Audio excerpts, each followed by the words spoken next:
बड़ी चीज़ है, आप टैरो इस फील्ड में आते ही नहीं हो, डिवाइन आपको लेकर आती है। आपकी एनर्जीज कैसी हैं ये टैरो के माध्यम से आप जान सकते हो। लेकिन हाँ, मैंने जैसे कहा, डिवाइन होता है, आपको कुछ ब्लेसिंग्स मिलती हैं तभी आप इस फील्ड में आओ। वहाँ से फिर उसके बाद आपको इन्हें एनर्जाइज करना होता है, आपको इंटेंशंस डालनी होती है, अपनी एनर्जीज के साथ कनेक्ट करना होता है और इनको ना चार्ज भी करना होता है। अब मान लो मैं आपके साथ हूँ, आप में तो आपकी अलग एनर्जी है, मेरी अलग एनर्जीज है। कोई पर्सन नेगेटिव मेरे पास आ गया तो क्या उसकी एनर्जी का इम्पैक्ट मेरे पर नहीं पड़ेगा? तो ये भी उस चीज़ को ना सोक करते हैं और ये हैवी हो जाते हैं। हमें पता चल जाता है, टैरो कार्ड जब हम हाथ में लेते हैं ना, हम किसी की रीडिंग करते हैं तो बहुत हैवी हो जाते हैं, पता चलता है सामने वाला पर्सन बहुत है। इन चीज़ों के पीछे नज़रिया काम करता है। आपका नजरिया क्या है? चीजें तो एक ही होती है ना, आप किसको किस नजर से देख रहे हो। 2026 कैसा होने वाला है, या कौन से बिजनेस के लिए ज्यादा अच्छी ग्रोथ है? जो छिपी हुई सोल है ना, जो दबी हुई चीज है, दबी हुई आवाज, वो बाहर आने वाली है। तो जितने भी गवर्नमेंट सेक्टर्स की न्यू जॉब्स आपको 2026 में मिलेंगी, बहुत सारी ऐसे नई अपॉर्चुनिटीज आएंगी और वो बहुत लाइमलाइट में आ जाए, ये चीजें भी हैं। बहुत से लोगों के सीक्रेट्स बाहर आ सकते हैं। अब मुझे अटेंशन मिलनी चाहिए, क्योंकि राजा को हमेशा अटेंशन चाहिए ना। आइडेंटिटी के लिए लड़ेंगे कि हमारी पहचान हमें दो, चाहे वो वुमेन्स हो गई, चाहे वो आपके पॉलिटिशियंस हो गए, चाहे बिजनेसमैन हो गए, कि हमें अपनी पहचान मिलनी चाहिए। तो वो वर्क करती हैं, लेकिन मैंने कहा उसका एक प्रोसेस होता है, क्योंकि सोशल मीडिया पर आधी अधूरी चीज़ें बताई जाती हैं, तो वो आधी अधूरा ज्ञान ना फिर दिक्कत देता है। तो मैम आपके हिसाब से जैसे जो भी हमारे अफेयर चलते हैं तो वो कहीं ना कहीं लिखा होता है, हम गलत नहीं है? नहीं, ये चीज़ मैं भी नहीं कहूँगी। तभी मैंने कहा कि कैसा होगा 2026? क्या है 2026 में खास उनके लिए जो शादी करना चाहते हैं, जॉब या बिजनेस में अपनी एक नई शुरुआत करना? आज का पॉडकास्ट बड़ा ही स्पेशल और सरप्राइज भरा होने वाला है, क्योंकि आज के पॉडकास्ट में हम एक ऐसी साइंस के बारे में बात करने जा रहे हैं जिससे आपके पास्ट और फ्यूचर दोनों के बारे में बहुत कुछ जाना जा सकता है। और इस विद्या पर और डिटेल में बात करने के लिए हमारे साथ हैं टैरो कार्ड रीडर और numerology expert Renu Sharma ji. Ma'am स्वागत है आपका। नमस्कार। कैसे हैं आप मैम? बहुत बढ़िया। सबसे पहले मैम आप अपने बारे में बताइए। देखिए, टैरो कार्ड्स जो हैं वो मैं आज से 5-7 साल पहले से कर रही हूँ। मेरा एक्सपीरियंस काफ़ी अच्छा, और सबसे बड़ी चीज़ है, आप टैरो इस फील्ड में आते ही नहीं हो, डिवाइन आपको लेकर आती है। आप नॉर्मली आप सोचो कोई प्रोफेशन को आप चूज़ कर रहे हो, जब आप डिवाइनली कुछ चीज़ों के साथ कनेक्ट होते हैं तो आपको पता चलता है कि सब कुछ डेस्टाइंड है, और ये मेरी डेस्टिनी में था और मुझे मिला, और आज मैं ब्लेस्ड फील करती हूँ इस चीज़ को। आप आ गए हैं इसमें। आ गई। सो मैम ये टैरो कार्ड होता क्या है, कैसे वर्क करता है? क्योंकि अभी तक हमने टैरो कार्ड सिर्फ मूवीज में देखा है, या हमने बस एक इसको एज अ गेम की तरह देखा है कि एक अलग अलग इलिस्ट्रेशन कार्ड में बनी हुई है और कुछ सामने वाले रैंडम कार्ड उठाते हैं और आपका फ्यूचर बताते हैं। तो कैसे वर्क करता है ये? सर देखिए, टैरो कार्ड्स जो है ना, ये सिंबल्स भी हैं, इनमें नंबर्स भी हैं, इनमें कलर्स भी हैं, इनमें आपकी लाइफ के डिफरेंट डिफरेंट फेजेस भी शो किए गए हैं। तो आप ये नहीं कह सकती कि पर्टिकुलर ये ताश के पत्ते हैं, क्या है। ये मोस्टली एनर्जी बेस्ड होती है। आपकी एनर्जीज कैसी हैं ये टैरो के माध्यम से आप जान सकते हो। जैसे हमारी खुद की एनर्जीज अच्छी नहीं होती है तो हम टैरो नहीं करते हैं। हमारी एनर्जीज टैरो के साथ कनेक्ट होना बहुत ज़रूरी है। आप ये सोचो कि मार्केट से आप कार्ड्स लाए और आपने किसी की भी, वो चीज़ नहीं होती है। इसके पीछे बैकग्राउंड में ना आपकी पूरा एक सिस्टम होता है, आपका साधना होती है, आपकी इंट्यूशंस होती हैं, आपका मेडिटेशन होता है, आपको इस पर काम करना होता है, तभी कुछ चीज़ें फ्रूटफुल रिजल्ट दे पाती है, तभी हम किसी के सामने वाले पर्सन को गाइड कर सकते हैं। अदरवाइज ये पॉसिबल नहीं है कि हर कोई टैरो रीडिंग इस फील्ड में आ जाए। इस फील्ड पर मैम, जैसे अगर मैं आपसे ही टैरो कार्ड की अगर मैं बात करूं और मैं अपनी एनर्जी के बारे में आपसे बात करने आया हूं, तो आपको तो जस्ट इसका एक नॉलेज होना चाहिए या आपको इस विद्या को आना चाहिए कैसे ये साइंस वर्क करता है। तो इसमें आपकी एनर्जी क्या वर्क करेगी? देखिए सर, नेचुरली है कि आपको सीखना तो पड़ेगा, क्योंकि जैसे कायदा होता है क ख ग, तो सभी कायदे को सीख लेते हैं। लेकिन मैंने जो हमेशा मोस्टली लोगों को ये कहती हूँ, वो क ख ग आप किस तरह से यूज करते हैं, उस पे आप कितना विश्वास है। क्योंकि क ख ग पढ़कर प्रोफेसर भी बनता है, कोई चिट्ठी पत्री भी पढ़ लेता है। तो डिपेंड करता है कि आप वो क ख ग कहाँ क्या कैसे लगा रहे हैं। जैसे आपने कहा ये पत्ते हैं, तो अब मान लीजिए नॉर्मली मैं एक नॉर्मल बात कर देती हूँ कि आप सीजर ले आइए, कॉम्ब ले आइए, और आप कह दो कि भी आप बहुत अच्छे हेयर स्टाइलिस्ट बन जाओ, बन सकता है वो? नहीं। टूल्स तो आपके पास हैं, बट आपका वो जब तक वो प्रैक्टिस नहीं रहेगी, आप अलग अलग लोगों के साथ कनेक्ट नहीं करोगे, तो फिर वो आप कैसे अच्छे बार्बर बन सकते हो या कुछ चीज़ें यूज करना जरूरी। तो आपका प्रैक्टिस बहुत ज़रूरी है, और प्रैक्टिस की वजह से ही मैं आज यहाँ हूँ, क्योंकि हर इनिशियल लेवल पर आप इतने जल्दी नहीं। लेकिन हाँ, मैंने जैसे कहा, डिवाइन होता है, आपको कुछ ब्लेसिंग्स मिलती हैं तभी आप इस फील्ड में आते हो। ओके। सो मैम ये टैरो कार्ड वर्क कैसे करता है? और जैसे जितना मैं जानता हूँ ये 4 टाइप के होते हैं। तो हम्म। आप सबसे ज़्यादा कौन से कार्ड में आप स्पेशलिस्ट हैं? देखिए, मैं राइडर वेट में हूँ। और राइटर जैसे वेट में। आपने कहा टाइप होते हैं, ऑफ कोर्स टाइप होते हैं, लेकिन आपको क्या चाहिए? रिजल्ट चाहिए ना। रिजल्ट चाहिए। मेन तो रिजल्ट मिलता है। जैसे अब आप ट्रीटमेंट लेने जाते हो तो एलोपैथी, होम्योपैथी, आयुर्वेदिक, कई सारी चीज़ें विद्याएं होती हैं, लेकिन आपको क्या चाहिए? आप रिजल्ट मांगते हो। रिजल्ट मांगते तो हैं। आपके जो अब मान लीजिए कोई एलोपैथी का डॉक्टर है, उसकी स्पेशलिस्ट है, वो उसी में अच्छा काम करेगा ना। अब नॉर्मल आयुर्वेदिक है तो मेरा राइडर वेट में है, कोई ओशो ज़ेन है, और मोस्टली ऑरिकल कार्ड्स भी होते हैं। ऑरिकल्स कार्ड मोस्टली गाइडेंस के यूज़ किए जाते हैं, बट हाँ वो मैं यूज़ करती हूँ। बट मोस्टली जो कह सकते हैं ना कि आप एक चीज़ पकड़ लो और उसी पर आपका पूरी प्रिडिक्शंस निकल आएगी, पूरा हाँ पॉसिबिलिटीज जी। निकल आएगी, वो राइडर वेट है। राइटर वेट है। सो मैम बेसिक ये है ये। काम कैसे करता है? कुछ आप हमें बता सकते हैं इसके बारे में? देखिए, ये काम करने के लिए ना, जैसे आपने खरीदा कार, ठीक है, मार्केट से ले आए। खरीदना पड़ता है ये? ऑफ कोर्स ये अमेज़न पे मिलते हैं, बहुत सारे सोशली प्लेटफॉर्म्स हैं, वहाँ पर आपको मिल जाएंगे। ओके। खरीदने पड़ते हैं वहाँ से। फिर उसके बाद आपको इन्हें एनर्जाइज करना होता है, आपको इंटेंशंस डालनी होती है, अपनी एनर्जीज के साथ कनेक्ट करना होता है, और इनको ना चार्ज भी करना होता है। कार्ड्स क्योंकि को? हाँ, क्योंकि एनर्जी सोक करते हैं ना ये। अब मान लो मैं आपके साथ हूँ, आप मेरे, तो आपकी अलग एनर्जी है, मेरी अलग एनर्जीज है। कोई पर्सन नेगेटिव मेरे पास आ गया तो क्या उसकी एनर्जी का इम्पैक्ट मेरे पर नहीं पड़ेगा? बिल्कुल है ना। पड़ेगा। आप कहते हैं कोई इंसान रोता आता है तो उसके साथ दूसरा इंसान भी रोने लगता है, रोने लगता हंसता है, आता है तो correct। दूसरा इंसान भी हंसने लगता है। तो एनर्जीज है, तो ये भी ऑरा जो एक हाँ ऑरा है। तो ये भी उस चीज को ना सोक करते हैं और ये हैवी हो जाते हैं, हमें पता चल जाता है। टैरो कार्ड जब हम हाथ में लेते हैं ना, हम किसी की रीडिंग करते हैं तो बहुत हैवी हो जाते हैं, पता चलता है सामने वाला पर्सन बहुत है उसमें है कुछ उसमें। प्रॉब्लम है। और ओके। दूसरी चीज़ ये है कि बहुत लाइटेड होते हैं, जब चार्ज हो जाते हैं। चार्ज करने के भी अलग अलग तरीके हैं। तो ये सारा एक प्रोसेस है जो टैरो रीडिंग सिखाते समय हम सामने वाले पर्सन को बताते हैं, और फिर वो उसको फॉलो करता है। फिर उसके बाद जैसे मैंने कहा, प्रैक्टिस। Practice practice. आप अलग अलग लोगों के माइंडसेट के साथ चीज़ों को किस तरह से कनेक्ट करते हो, और फिर कैसे इन कार्ड्स के माध्यम से उसे एक सही गाइडेंस देते हैं, ये भी मायने रखता है। Practice make perfect. Practice makes a perfect. So इसको चार्ज करने के लिए कुछ मंत्र विद्या होती है, या कुछ जैसे हम कहते हैं कि तांबे के लोटे में पानी रख के रख दो? नहीं नहीं, कार्ड्स को तांबे के नहीं, लोटे मीन्स में चार्ज करने के लिए। चार्ज करने के लिए देखिए, फर्स्ट ऑफ ऑल मैंने बोला मंत्र चैंटिंग। अगर आपका अपने चैंटिंग। गुरु में विश्वास है, डिवाइन में विश्वास है, तो फिर मैं कहती 50% चीज़ें सॉल्व हो जाती हैं।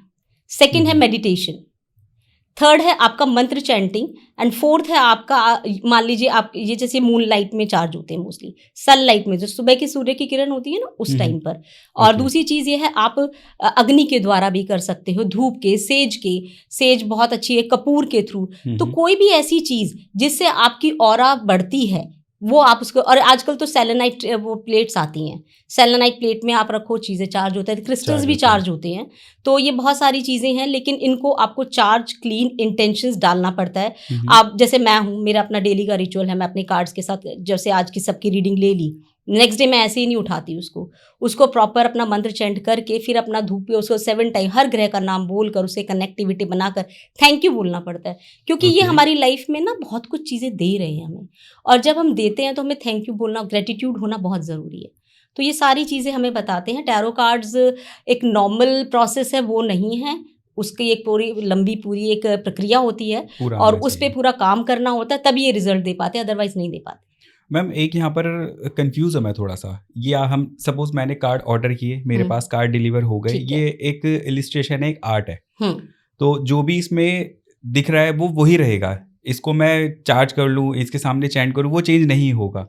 सो ये चार्ज करने वाला सिस्टम मतलब इसका क्या है? क्योंकि ये तो कार्ड है, उसमें तो कोई चेंजेस होने वाले नहीं है, और जो भी कार्ड हम उठाएंगे वो हर बार वही रहेगा, तो वो चार्ज से चेंज कैसे होगा? मैं बताती हूँ, इन चीज़ों के पीछे नज़रिया काम करता है।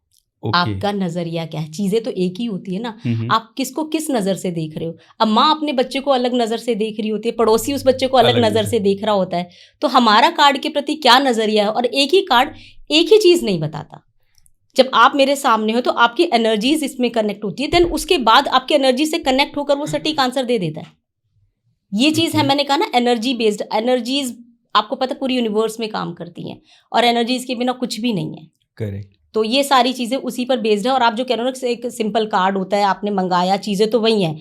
अभी मैं नॉर्मली मैं एग्जांपल दे रही हूँ। अब मान लीजिए कोई पर्सन है, मजदूरी कर रहा है, अब कोई बाहर से दूसरा आदमी आता है, उसको थोड़ा गलत मत सोचेगा कि लो स्टैंड है, लेकिन वही मजदूरी करता हुआ अगर उसका बच्चा देखे तो उसका नजरिया अलग हो गया ना। तो मजदूरी तो वो अब भी कर रहा है, तो सेम कार्ड में भी है, कार्ड में चीजें पिक्चर तो वही है, लेकिन वो सामने वाला पर्सन उसको किस नजर से देख रहा है, वो सामने वाले का क्वेश्चन क्या है, क्योंकि ये क्वेश्चन बेस्ड होता है।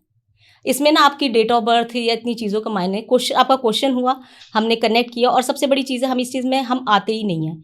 जब मैंने कहा ना गुरु का नाम लेते तो उसको हम आगे करके रखते हैं कि ये इंसान मेरे पास आया है हेल्प मांगने, और मैं वो मीडिएटर हूँ, मैं वो माध्यम हूँ, और मुझे हर वो बेस्ट चीज़ दीजिए जो इसके लिए अच्छी हो। तो हम उसी तरह से कनेक्ट करते हैं, तो हम अपने ऊपर बात लेते ही नहीं, हम तो डिवाइन पे डाल देते हैं। सो बेसिकली क्वेश्चन हमें करना होता है, इसके लिए हमें कोई डेट ऑफ बर्थ नहीं बतानी है, कोई कुंडली नहीं दिखानी, जस्ट मुझे क्वेश्चन पुट करना है। और मैम एक और छोटा सा क्वेश्चन मैं इसमें करूंगा, मैं चैट जीपीटी से क्वेश्चन करता हूँ कि मैं 2026 में कौन सा बिजनेस करूँ जिसकी सबसे ज्यादा वो है, मुझे वो 5 ऑप्शन दे देगा या 50 ऑप्शन दे देगा।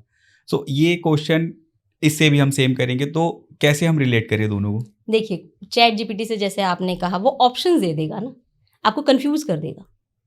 यहाँ पर हम बोलेंगे कि आपने मुझे 4 ऑप्शंस दिए, तो मैं बताऊंगी पर्टिकुलर ऑप्शन आपके लिए कौन सा बेस्ट रहेगा, कौन सा बेस्ट ये रहेगा। ओके, आप बिल्कुल टू द मार्क बताएंगे कि हमारी किस उसमें ज्यादा। अब 4 रास्ते हैं आपको जाना, तो किसी न किसी उसमें चौराहे पे खड़े हो आप, तो हम ये बताएंगे ना आप अपने गोल को, आप जो आपको वर्क सेटिस्फेक्शन दे, फ्यूचर में आपके लिए आपको लगे कि हाँ मैंने ये रास्ता अपनाया और आज मैं सेटिस्फाइड हूँ, तो मैं वो रास्ता बता दूंगी। चलना तो आपको ये चलना हमें ये। सो मैम ये तो और इंटरेस्टिंग बात हो गई, जैसे अभी ये साल भी खत्म होने वाला है और 2026 हमारा आने वाला है। बिल्कुल। तो अब 2026 के लिए जो हमारी ऑडियंस है उनको आप बता सकते हैं कि 2026 कैसा होने वाला है, या कौन से बिजनेस के लिए ज्यादा अच्छी ग्रोथ है, जो शादी करना चाहते हैं उनकी शादी के लिए कितने उनके चांस हैं कुछ? Okay.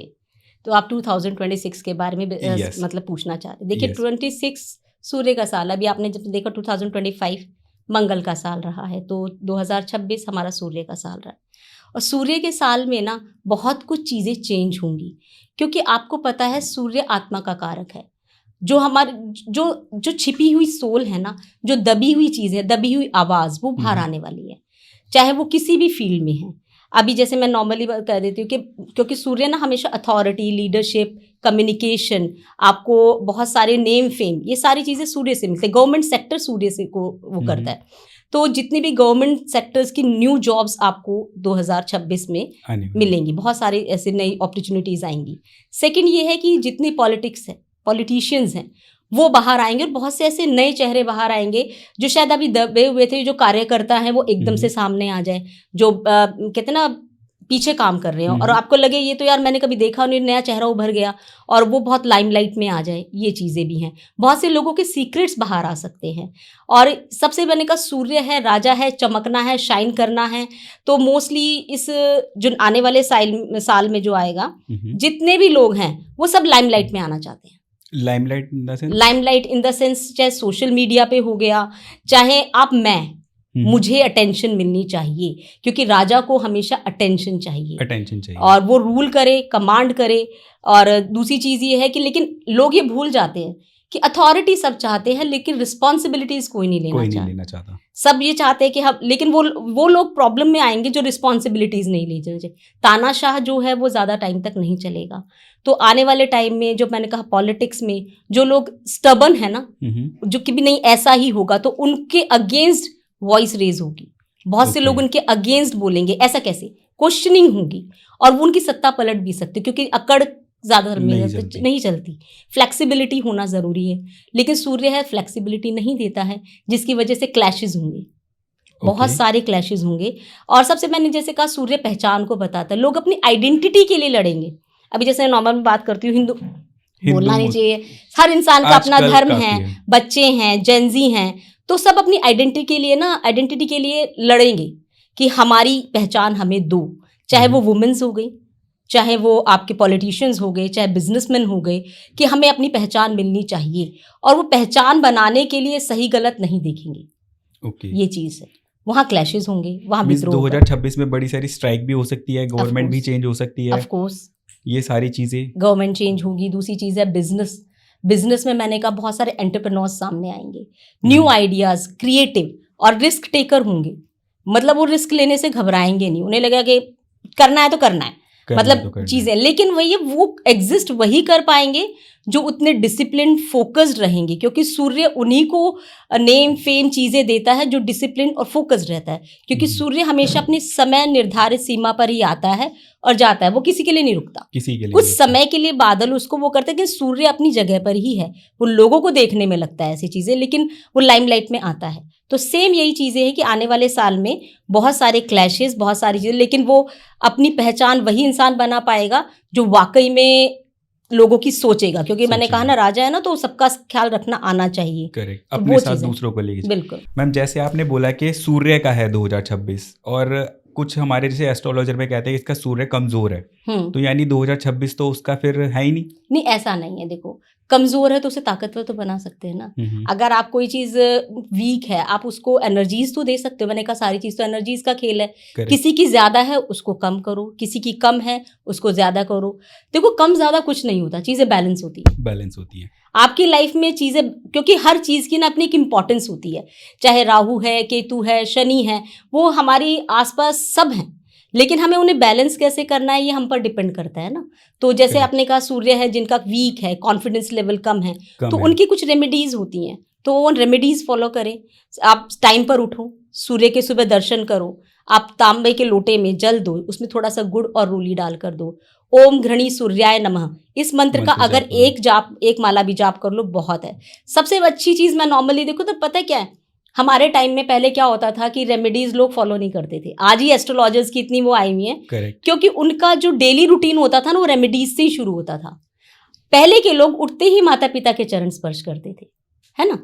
तो आज ऐसा कहीं कुछ नहीं है। था, आज ऐसा कुछ नहीं है। आज बच्चे भी अपना टाइम से उठ रहे हैं, ओल्ड फैशन हो गया है। हाँ, वो लेकिन उन्हें नहीं पता ना कि उस चीज का नतीजा कितना भुगत रहे हैं। मेंटली डिस्टर्ब भी तो है वो, क्योंकि जो पिता का जो अथॉरिटी होनी चाहिए बच्चों पर आज के टाइम में नहीं है। माँ का जो चीजें होनी चाहिए, ऐसा नहीं पहले माएँ हमेशा प्यार लाड दुलार वो लगा भी देती थी, पिता को उसकी शिकायत भी करती थी, बट आज वो चीज नहीं है।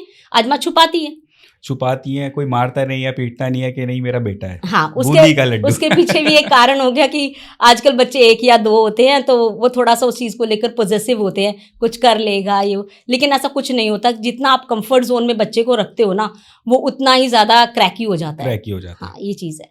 तो ये चीज मैंने आपको बोला कि रेमेडियल पार्ट, माता पिता के चरण स्पर्श करो, अपने बड़ों से मत उलझो। अगर आप उनके मत से सहमत नहीं हैं तो आप आर्ग्यूमेंट तो मत करो, कह दो ओके, मत उस चीज को अपने आप को सुपीरियर दिखाने का क्या है, तो आप अपना सूर्य खराब कर रहे हो।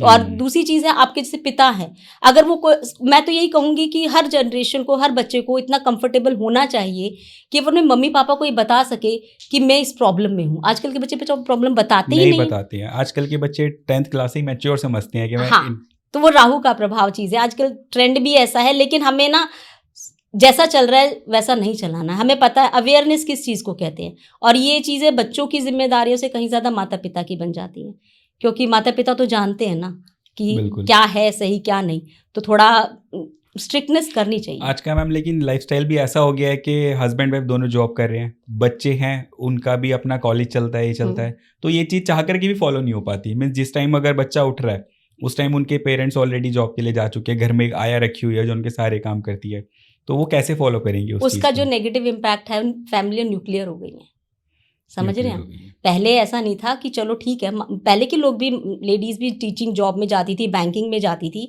लेकिन वो बहुत थे कि बच्चे घर में दादा दादी हैं, चाचा ताऊ हैं, बहुत सारी चीज़ें वो उनके साथ वो कर लेते थे, बात कर लेते थे, लड़ लेते थे बहन भाइयों से। आज वो अकेला है, वो उसको क्या चाहिए, वो सोशल मीडिया का सहारा लेता है, गलत फ्रेंड्स बनाता है, ट्रैप में आते हैं, इतने हैकर्स हैं, इतनी चीज़ों में वो अपने आप को इन्वॉल्व कर लेते हैं कि फिर वो शायद वो बताने में भी ना घबराते हैं बताने, ये चीज़ है। तो ये इसका एक जो कॉज है ये। और दूसरी चीज़ देखो, ये आपने एक सही कहा, लेकिन आपको अवेयरनेस किसे कहते हैं। ठीक है, दोनों पेरेंट्स जा रहे हैं, लेकिन दोनों में एक म्यूचुअल होना चाहिए ना, कि ठीक है अगर हमारा वीकेंड है तो हम बच्चे से, आप किसके लिए जा रहे हो, अपने लिए। कोई इंसान अपना पेट किसी के लिए भारी नहीं होता, हर इंसान अपने परिवार और बच्चों के लिए सोच रहा है इसके लिए बेस्ट दूं, लेकिन जिसके लिए तुम बेस्ट दे रहे हो उसके लिए टाइम ही नहीं है, तो उसके लिए बेस्ट देने का फायदा क्या है। करेक्ट। तो आप कम से कम दिन में, मैं ये नहीं कहती डेली 15-20 मिनट, बेटा क्या चल रहा है, कौन फ्रेंड्स हैं, पता होना चाहिए आपको, उनकी कन्वर्जेशन क्या चल रही है, इतना फ्रेंडली बनो ना आप बच्चों से, अपना एक दोस्त की तरह, दोस्त की तरह। और अगर वो गलत कर रहा है तो बोलो कि बेटा देख तेरी लाइफ है, मैं तुझे अवेयर कर सकता हूँ, लेकिन आगे जो कॉन्सिक्वेंसेज है वो तुझे ही देखने होंगे। तो बच्चे को Correct. रिस्पॉन्सिबल भी बनाओ कि मैं उस टाइम में साथ नहीं हूँगा तेरे, तो बच्चा लगेगा ना कि हाँ मेरा वो सपोर्ट है, हट जाएगा, मेरा सपोर्ट हट जाएगा। ये चीज़। आजकल जो जेनजी है वो टैरो कार्ड रीडर पर बिलीव करते हैं, क्योंकि वो तो बिल्कुल अलग ही माइंडसेट है उनका कि वही बिलीव करते हैं सब। वही बिलीव वही करते हैं। बिलीव करते हैं। मीन्स आप ज्यादातर जैसे आपके पास हाँ। आते हैं जेनजी आते हैं एक्चुअल में आपके पास? जेनजी ही आते हैं मोस्टली, क्योंकि आप मानोगे आजकल ना मेरे पास जो कॉल्स आते हैं 2005 बॉर्न, 2004 बॉर्न बच्चे, और 2001 मतलब ये लगा लो 2008 बॉर्न भी मेरे पास आते हैं, 9 बॉर्न भी आते हैं। मैं पोर्टल पे हुई हूँ, तो वहाँ पे बच्चे कहते हैं मैम मेरी गर्लफ्रेंड बॉयफ्रेंड, तो हमें लगता है कि मैम वो बात कब करेगी, मेरी एक्स कब आएगी। मैंने कहा तेरे अभी दांत नहीं निकले, तेरी एक्स भी बन गई है। तो चीज़ें मैं उन लोगों को डील करती हूँ। तो ऐसे में ना बिल्कुल। एस्ट्रोलॉजर्स की कम काउंसलर की ज़्यादा ज़रूरत पड़ती है, क्योंकि हमें पता है कि वो बच्चा है, उसका माइंडसेट क्या है। हमारी एक चीज़ उसको ना बहुत गलत रास्ते पर लेके जाती है, और वो पता है कि हम माँ बाप की नहीं सुनते, वो हम पे विश्वास करके आते हैं और हम उसे बोलते हैं, क्योंकि देखो हमें पूरा नेगेटिव भी नहीं करना। अगर हम कहेंगे नहीं बेटा ऐसा नहीं, वो तो कहेंगे मम्मी पापा और आप में फ़र्क क्या है, फर्क क्या है। तो उनको समझने वाला चाहिए। तो हम कहते हैं बेटा बिल्कुल सही कह रहे हो, आप होना चाहिए, लेकिन बेटा आप मुझे ये बताओ। फिर मैं उसको मोल्ड करती हूँ कि आप किस फील्ड में हो, क्या कर रहे हो। अच्छा आप इतने हो कि आप, नहीं मैम हम तो बस टाइम पास। मैंने कहा कहाँ से अच्छा। सीखा। हाँ बहुत से बच्चे हैं मैम टाइम पास, आई तो आई, नहीं आई तो कोई बात नहीं, कोई दूसरी आ जाएगी। बच्चे इतना ज़्यादा रिलेशनशिप को लेकर ना बहुत ही कैजुअल हो गए हैं। पॉजिटिव वो बहुत कम लोग होते हैं, मतलब डिपेंड करता है। मान लो कोई फर्स्ट टाइम कोई इंसान पॉजिटिव होगा, लेकिन जब मल्टीपल चीज़ों में चला जाता है ना, उसके लिए खेल बन जाती हैं। तो वो फिर बाद में क्या होता है, वो रिश्तों से ही भरोसा उठ जाता है, क्योंकि उसे लगता है मैंने इतने रिलेशनशिप देखे, सबने डिच किया, सब ऐसे हैं, तो वो शादी से उसका भरोसा उठ गया। फिर वो क्या करता है, वर्क फील्ड में अपना डाल देता है। फिर वो लेट शादी करता है, लेकिन तब भी वो शक करता है, क्योंकि उसका एक्सपीरियंस अच्छा नहीं रहा। तो बहुत सारी चीज़ें हैं जो हमें देखने की, समझने की ज़रूरत है। और आज की जनरेशन उस चीज़ में बहुत कुछ चीज़ें फेस कर रही है, बहुत कुछ, मतलब हद से ज़्यादा मैं कहूँगी।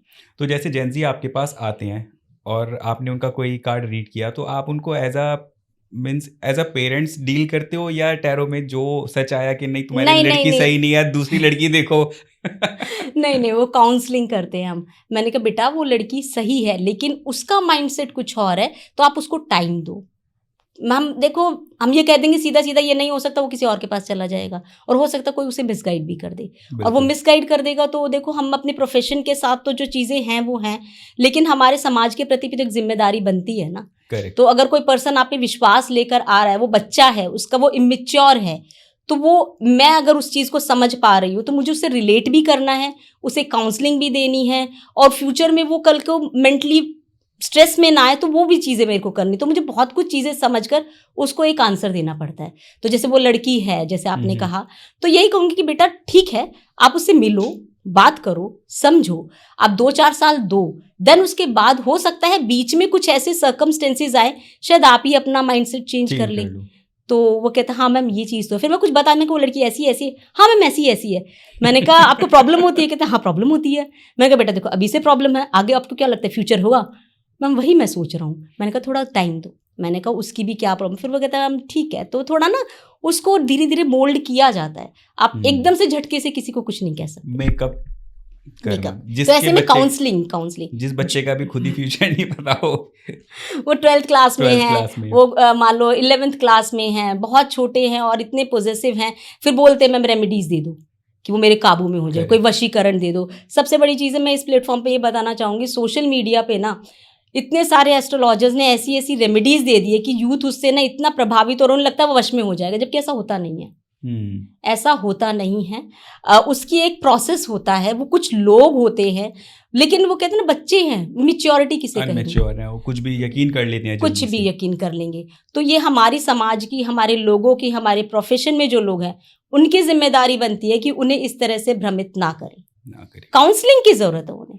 जैसे अभी एक सोशल मीडिया पे काफी चला था कि एक पेपर लो, जो आपका पार्टनर आप चाहते हो आपके साथ है, उसका नाम लिखो, उसमें लौंग डालो, इलायची डालो, उसको फोल्ड करके और आप अपनी बिल्कुल अलमारी में रख दो जो आपकी खास है। तो ये वर्क करती हैं बस, या फिर ये व्यूज के लिए? और देखो मैंने कहती हूँ इंटेंशंस होती हैं, शॉर्ट टर्म के लिए वर्क करती हैं, लेकिन लॉन्ग टर्म में आप चीज़ों को नहीं बांध सकते। मींस शॉर्ट टर्म के लिए वर्क करेगी वो चीज़? वर्क करेंगे। आपके भाव कितने हैं? अब मान लो आपने किसी ने रेमेडी बोली, आपने ऐसे ही कर दिया, लेकिन आप वो चाहते हो शिद्दत जो चीज़ें ना, शिद्दत। हाँ, अगर आपको लगता है कि ये चीज़ें करेंगी और आप इंटेंशंस पे वो डालते हो तो वो वर्क करती हैं।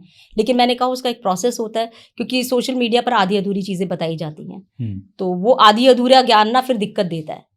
तो ये कुछ लोगों का नेगेटिव भी हो सकता है कि आधा अधूरा ज्ञान में हमने वो रेमेडी कर दिया और वो हमें नहीं, ऐसा कुछ नेगेटिव इन चीज़ों का नहीं होता कि इन नेगेटिव इम्पैक्ट पड़ता, वो अलग है। वो तंत्रा हो गया, तंत्रा में चीज़ें नेगेटिव हो जाती है। छोटी छोटी रेमेडीज़ होती हैं जिसमें आपके भाव डाले जाते हैं, और आपके भाव अगर उस चीज़ में सही टाइम पर वो टाइम अच्छा हुआ तो वो वर्क कर जाते हैं। कई बार होता है वो लड़की आनी ही होती है, वो कहते हैं ना एक एवरेज काम करती हैं चीज़ें, करेक्ट। तो वो उसका तो लग गया कि हाँ मैंने तो ये रेमेडी की और वो लड़की आ गई, और जिसको नहीं आया उसका विश्वास उठ गया छोटे बच्चों का, तो ये फिर वो कोई और रेमेडी ढूंढते हैं। तो ये डिपेंड करती है चीज़ें। अल्टीमेटली शाहरुख खान की बात सही है, किसी भी चीज को शिद्दत से चाहोगे हाँ, तो वो आपको मिल जाएगी। ये मैं 100% कहती हूँ, शिद्दत बहुत ज़रूरी है। अगर आप किसी एक पर्सन के लिए शिद्दत से चीज़ें करते हो तो वो आपको मिल जाती है, और शिद्दत टाइम मांगती है, शिद्दत मैच्योरिटी मांगती है, आपके एफर्ट्स मांगती है, और ये बच्चे आज के टाइम में कहाँ से देंगे, वो जिनका अपना ही खुद का फ्यूचर नहीं बना हुआ और वो अवेयर ही नहीं है चीज़ों को। लेकिन हाँ, बहुत से मैंने बच्चे देखे हैं जो 12th क्लास में हैं और उन्होंने शादी भी की है, आज उनकी मैरिड लाइफ भी बहुत अच्छे है, बच्चे भी हैं, बहुत सक्सेसफुल हैं। तो उन्होंने वो चीज़ को इधर उधर भटके नहीं ना, उन्होंने एक गोल सेट कर लिया, मुझे इस लड़की से को ही करना है, उस लड़की ने कर लिया, फिर वो चीज़ें वर्क करती है। ऐसा नहीं है कि चीज़ें सारी ही वो होती है, सारी वो हाँ। होती है, बिल्कुल। अच्छा मैम, ये तो हो गई है जेंजी की बात। जेंजी के अलावा जो 30+ हैं वो भी आपके पास आते हैं कुछ पर्सनल रीडिंग के लिए? ऑफ कोर्स 30 के पास और जो 60 तक आते हैं, और मोस्टली वो लोग हैं जो कि शायद अपने फैमिली के रिगार्डिंग इतने परेशान नहीं जितने रिलेशनशिप को लेकर परेशान है। 30+? हाँ, क्योंकि एक होता है ना कि इंसान काम करता है, काम करने के बाद चीज़ें दोनों तरफ से डिटैच होती हैं, चाहे वुमन है चाहे मैन है, हस्बैंड है। तो हस्बैंड वाइफ के बीच एक गैप बहुत ज़्यादा आ गया है। सोशल मीडिया भी इसका एक कारण रहा है, जितना क्योंकि आप सोशली प्लेटफॉर्म पर ना ये चीज़ें आपको ना क्रेविंग ही है इन चीज़ों की। पहले शायद लोग अपने घर में भी ना रिलेशनशिप को थोड़ा सा पर्दे में रखते थे या बताने या करने में थोड़ा झिझकते थे। आज बहुत कुछ ओपन हो गए हैं। और दूसरी चीज़ ये लेडीज़ का भी है, उनको भी अपना पर्सनल टाइम चाहिए। सबसे बड़ी चीज़ देख, मैं ये नहीं कहती इंडिपेंडेंट होना गलत बात है, लेकिन आप अपनी इंडिपेंडेंसी को किस तरह से उसको कहते हैं ना निकाल रहे हो, या वो कहाँ पर आप एफर्ट्स डाल रहे हो, वो ईगो भी देता है। क्योंकि आज के टाइम में मैंने देखा वुमेन्स जो होती है ना, अगर वो कमाने लग जाए तो उन्हें आदमी की ज़रूरत नहीं है। तो उन्हें लगता है यार तुम जो करते हो वो तो मैं कर ही रही हूँ, और जो मुझे आता है वो तो मुझे आता ही है। बट ये भी वुमेन टू वुमेन डिपेंड करता है। वो आज जॉब करते हुए उतनी ही रिस्पेक्ट अपनी फैमिली को, हस्बैंड को, ये मैं आपको बताती हूँ, ये डिपेंड करता है उसकी फैमिली पर। तभी मैं कहती हूँ माता पिता की जिम्मेदारी बहुत बड़ी होती है। अगर आपको सपोर्ट गलत चीज़ों में मिलता है तो आप गलत चीज़ों पे जाते हैं। अगर माता पिता कहते हैं बेटा नहीं, ऐसे चीज़ें नहीं चलती, जो जिसका सेक्टर है वो उसी में वर्क करे, अब वो आपकी अपनी चॉइस है, ठीक है। अब कुछ तो चलो ठीक है, हस्बैंड काम नहीं कर रहे, बहुत अल्कोहलिक है, वो तो उनकी मजबूरी कह लो, ठीक है। लेकिन मैं तो कहती हूँ कि अगर आप चीज़ें बहुत अपनी फैमिली को टाइम नहीं दे पा रहे हो, चीज़ें आप सोशली किट्टी पार्टीज में जा रहे हो, क्लब ज्वाइन कर रहे हो, अल्कोहल ले रहे हो, एडिक्शंस में माँ बाप सब, आपने देखा है माँ बेटी दोनों साथ में बैठ के सिगरेट्स पी रही हैं, बहुत कुछ चीज़ें हैं, और वो उन्हें बोल रही है कि इट्स कॉमन। ओपन माइंड, वो बोलते हैं कि हम ओपन माइंड हैं, हम बिल्कुल फ्रेंड की तरह रहते हैं अपने। देखो फ्रेंड कभी भी आपने देखो फ्रेंड कौन होता है, आप एक बार बताओ। फ्रेंड पहले भी हम उस बच्चे को नहीं पसंद करते जो हमारे बच्चे के साथ बैठ के स्मोक करे, बिल्कुल। तो वो जब माँ बाप ही कर रहे हैं अपने बच्चे, तो वो कौन सा फ्रेंड सिस्टम है? फ्रेंड सिस्टम होता है कि आप उस पर्सन को लेकर, अपने बच्चे को लेकर किस तरह से गाइड करते हो, उसको मोटिवेट करते हो। किसी भी चीज़ में फ्रेंड कौन हो? सपोर्ट करने वाला। अगर आप गलत चीज़ों में करो तो फ्रेंड नहीं है, वो नेगेटिव चीज़ें हैं। अगर आप अच्छी चीज़ों में सपोर्ट कर रहे हो, बच्चे को बोल रहे हो नहीं बेटा तू कर सकता है, प्रॉब्लम्स आई हैं, हम तेरे साथ हैं, और अगर वो गलत भी करते बेटा ऐसे नहीं ऐसे होगा, तो वो तो फिर वो तो मैं समझती हूँ फ्रेंड है। लेकिन कुछ माँ बाप ऐसे होते हैं कि बच्चा सोचता है असली बात बताते हुए भी डरता है, जो वाकई में प्रॉब्लम है वो तब भी नहीं डिस्कस करता। तो इतना भी नहीं होना चाहिए, फ्लेक्सिबिलिटी आनी चाहिए, बच्चे की सिचुएशन को भी समझना चाहिए, क्योंकि आज के टाइम में बच्चे बाहर बहुत कुछ फेस कर रहे हैं। आज के टाइम में मतलब शो ऑफ इतनी चीज़ें हो गई है, फ्रेंड्स को कंपेयर करते हैं, और फिर वो माता पिता, लेकिन आपको उनकी अपनी रियलिटी बताओ उन्हें कि बेटा चीज़ें होती हैं, मिलती है, राइट टाइम क्या है। तो देखो ये चीज़ें आपको डिपेंड करती हैं। और जैसे आपने कहा, मैंने कहा एक्स्ट्रा मैरिटल अफेयर्स हैं, ये बहुत ज़्यादा आ रहे हैं, बहुत ज़्यादा। तो 30+ जो आते हैं ज़्यादातर एक्स्ट्रा मैरिटल अफेयर्स आ रहे हैं, क्योंकि देखिए वुमेन बाहर गई, अब मैन आया है बाहर से, अब उसे तो कोई ना कोई चाहिए कि चलो चाय कॉफ़ी, मतलब वो देखो एक चीज़ें हैं, ठीक है कुछ लोग उस, लेकिन इमोशनल सपोर्ट तो चाहिए ना। अब वो शाम को आता है, वाइफ से बोलता है, वो कहती है मेरे को ऑफिस की बहुत सारी प्रॉब्लम्स है, मुझे डिस्कस मत करो, तो वो किससे डिस्कस करे। और सेम चीज़ मैन के साथ भी है, वुमेन आती है तो वो हस्बैंड के साथ, तो कोई ना कोई ऐसे सिचुएशन में, ऐसे टाइम में इमोशनल लेवल पर कंधा देने वाला हर कोई बैठा है, ज़्यादातर है। कॉर्पोरेटिव फील्ड में देख लो, कहीं भी देखो, गवर्नमेंट सेक्टर में देख लो, हर तरह से, क्योंकि उसे पता अच्छा ये प्रॉब्लम में है, मैं प्रॉब्लम ने, उसने अपनी प्रॉब्लम बताई, उसने अपनी प्रॉब्लम, उनका अरे यार हम तो दोनों सेम अब दोनों सेम वो दुख बांटते बांटते वो कब इमोशनली कनेक्ट और फिजिकली कनेक्ट होते उन्हें पता ही नहीं चलता। आजकल तो बस ये कुछ दिनों में ही हो जाती हैं सारी चीजें। हाँ, ये मैं इतना ओपन अगर मेरे कई है तो मैम 2 महीने हो, मैंने कहा 2 महीने मैम, हफ्ता भर पहले बात हुई है और आज हम, मैंने कहा इतनी जल्दी चेंज। फिर ऐसे लोग प्रॉब्लम में आते हैं, क्योंकि उनको ये लगता है कि यार मैं तो कनेक्ट हो गया, क्योंकि एक पर्सन निकलता है बहुत ज़्यादा प्रैक्टिकल और एक पर्सन निकलता है बहुत ज़्यादा इमोशनल। तो जो प्रैक्टिकल वाला है ना, वो तो उससे बहुत जल्दी डिटैच हो जाता है, और जो इमोशनल होता है ना, वो कहते हैं ना एक तरफ कुआं एक तरफ खाई, तो फिर वो सीक्रेट बन के रह जाती हैं, और जब सीक्रेट बन के रहे तो मेंटल स्ट्रेस से फिर वो वर्क पे, बीवी पे, बच्चों पे, हेल्थ पे, तो ओवरऑल बहुत सारी चीज़ों में घिर जाता है, और इन चीज़ों को लेके आते हैं आपके पास। हाँ, कि अब हमें सॉल्यूशन दो। बिल्कुल। और ऐसी चीज़ों में देखिए हम क्योंकि आप वो आया सॉल्यूशन लेने, मैं इस चीज़ में देखो, मैं इस चीज़ को गलत प्रमोट नहीं कर रही हूँ। मैं हमेशा कहती हूँ कि अगर कोई गलत इंसान है ना, तो वो सबके साथ गलत होगा। अगर एक इंसान की फिजिकली ही कोई नीड है ना, तो वो सबके साथ ही होगी, तो वो तो हो गया एक टॉक्सिक पर्सन। करेक्ट। लेकिन अगर आप किसी सर्टेन पर्सन के साथ अपनी एनर्जीज एक्सचेंज कर रहे हैं और उसी के लिए फील्स करनी है, तो मैं ये कहूँगी कि आपका कुछ कार्मिक पैकेज है उस पर्सन के साथ, क्योंकि कर्मा आप हर कोई इंसान ऐसे ही रेंडमली नहीं मिलता है। तो मैं उसको यही कहती हूँ कि आपका उसके साथ कुछ कर्मा है, जो शायद जो अब जो छूट गया, शायद वो कर्मा निकल गया, लेकिन दोबारा आएगी तो आपकी रिस्पॉन्सिबिलिटी बनती है। तो आपको उस चीज़ को कैसे, या तो उसको माफ़ कर दो, या फिर थोड़ा वेट करो, वो आएगी, और फिर अपने आप को हील करो। ये एक प्रोसेस होता है उसके माइंडसेट के। लेकिन मैं यही कहूँगी, इंसान कई बार आज के टाइम में ना फिजिकल लेवल पर कम होते हैं, इमोशनल लेवल पर, क्योंकि इमोशनली सेटिस्फेक्शन उन्हें सबसे ज़्यादा ज़रूरी है, और यही चीज़ उनको दिक्कत देती है।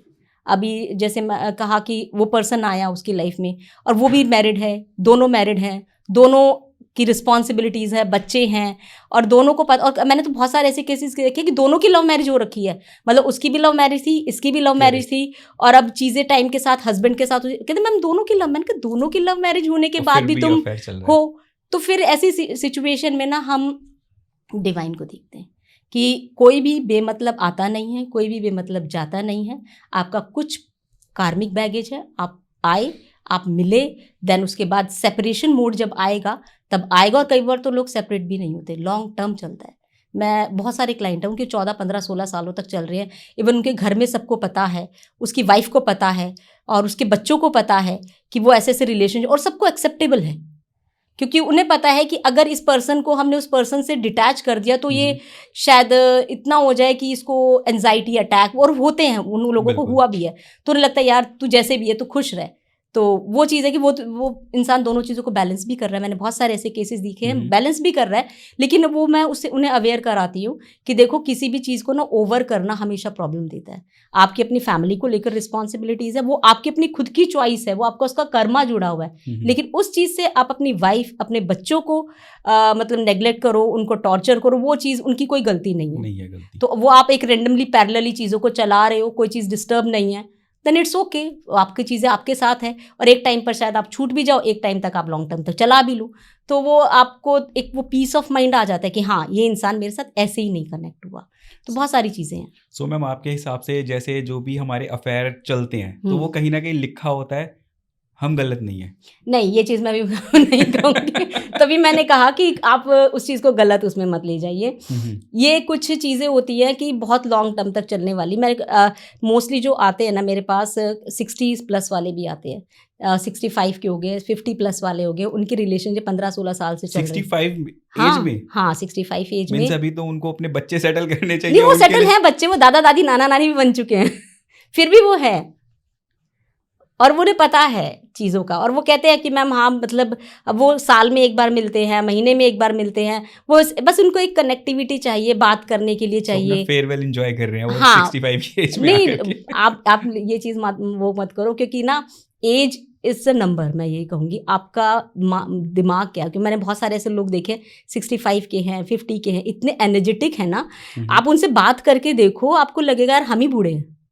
करेक्ट, ये ऐसा लगता है जो हाँ पहले वाली जनरेशन थी, पर जो आज हमारी जनरेशन शायद 50 के बाद होगी या 60 बाद, वो नहीं रहेगी इतना वो इतने एनर्जी। डिसिप्लिन्ड हैं अपने काम में, चीज़ों में, पर्टिकुलर उनको पता है मैम हमें ऐसे करना है, ऐसे करना है, हमें ये सिस्टम है, हमें ये फॉलो करना है। और आज आपकी जनरेशन मैम पता ही नहीं सब कुछ क्या चल रहा है, दिन का नहीं पता, रात का नहीं पता, सोने का नहीं पता, खाने का नहीं पता।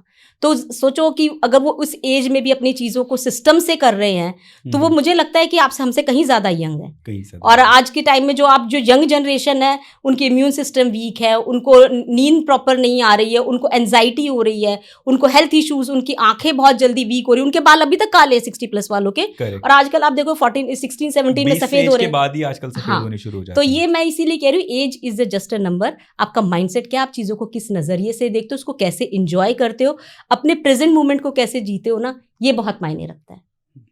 कहीं ना कहीं सारी चीजें हमारे ऊपर ही डिपेंड हाँ। करती है कि हम किस चीज को किस डायरेक्शन में ले रहे उनको हैं। लगता है हमें खुश रहना हमारा अधिकार है। अगर हमें इस इंसान से खुशी मिलती है और हम किसी चीज़ को डिस्टर्ब नहीं कर रहे, देन इट्स ओके। अब वो चीज़ उनके लिए गलत है जो कि अपनी जिम्मेदारियों से भी भाग रहा है, चीज़ों से भी भाग रहा है, और किसी अदर पर्सन की लाइफ में आकर, और मान लो वो लेडी भी है, वो भी कंफर्टेबल नहीं है, तो उसको कितना टॉक्सिक चीज़ों, ज़बरदस्ती चीज़ों, तो वो चीज़ें टॉक्सिक हो जाती हैं, तो वो गलत है, वो गलत वो गलत है। ओके, सो मैम जैसे हमने अब बताया सबको कि आप एक टैरो रीडर हैं, सो बहुत देर से इंतज़ार भी करें कि कब आप हमें कुछ ऐसा एक टैरो का एक डेमो दे के दिखाएं जो उनको पता लगे कि कैसे वर्क करता है ये। सो अगर मैं आपसे कुछ हमारे चैनल को लेकर के ही एक क्वेश्चन करूं कि 2026 में हमारा जो हम लोग चैनल है, जो हमने पॉडकास्ट अभी शुरू किया है, उसका कैसा ब्राइट फ्यूचर है या कैसा रिस्पॉन्स कैसा रहेगा, रिस्पॉन्स कैसा रहेगा, फ्यूचर कैसा तो रहेगा, कुछ आप वो बता सकती हैं on camera? Of course. Okay,